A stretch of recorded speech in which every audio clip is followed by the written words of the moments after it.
네, 그렇다면 이번 외신 보도와 관련해서 중국의 반응은 어떤지 바로 살펴보겠습니다. 네, 베이징 연결해 보겠습니다. 배삼진 특파원, 중국에서는 반응이 좀 나왔습니까?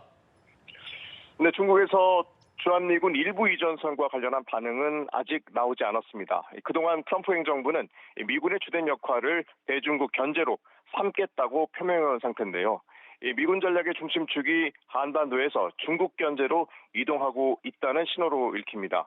엘브리지 콜비 미 국방부 정책차관은 과거부터 한국이 대북 저해례식 억제력을 더 많이 부담해야 하며 미군은 중국 견제를 위한 배치로 전환돼야 한다고 주장해 왔습니다.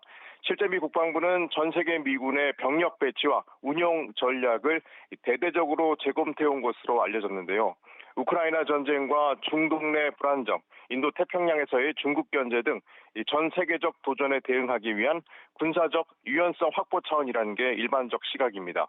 올해 미 육군은 큰 폭의 예산 감축을 예고했고 대규모 병력 중심의 작전 개념을 탈피해 소규모 고기동 전략 위주로 전환을 꾀하고 있는데 이 감축 계획도 그 일환이라는 얘기입니다. 이 병력을 고정시키기보다 필요에 따라 재배치의 융통성을 확보한다는 개념인데요.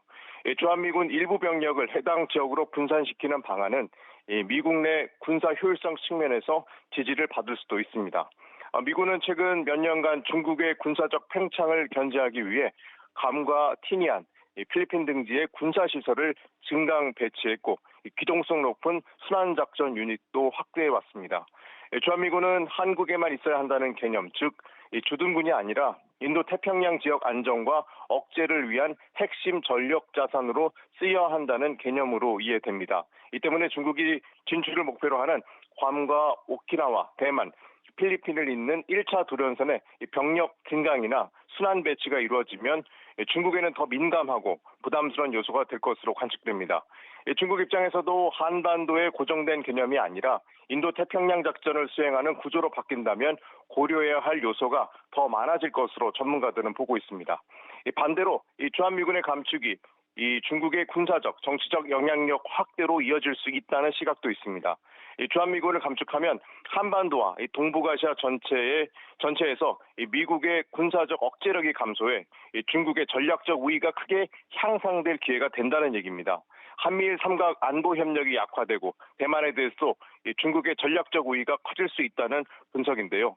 당장 중국이 1차 도련선에 더 많이 진입할 것으로 보는 전문가들도 있습니다.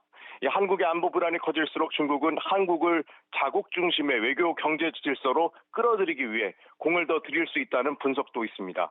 중국은 경제적 영향력과 군사적 위협을 동시에 활용해 한국을 압박해 동북아시아에서 영향력 강화에 나설 수 있다는 건데요. 이 때문에 미군 내 주요 지휘관들은 앞서 주한미군 감축에 부정적인 의견을 표명한 바 있습니다. 제이비어 브런슨 주한미군 사령관은 주한미군은 북한에 대한 억지력일 뿐만 아니라 동해의 러시아와 서해의 중국까지 견제할 수 있는 잠재적 전력을 갖고 있다고 우려를 표명했고요. 세뮤얼 퍼파로 인도 태평양 사령관도 주한미군 감축은 적에 대한 압도적 능력을 약화시킬 수 있다고 경고한 바 있습니다. 지금까지 베이징에서 전해드렸습니다.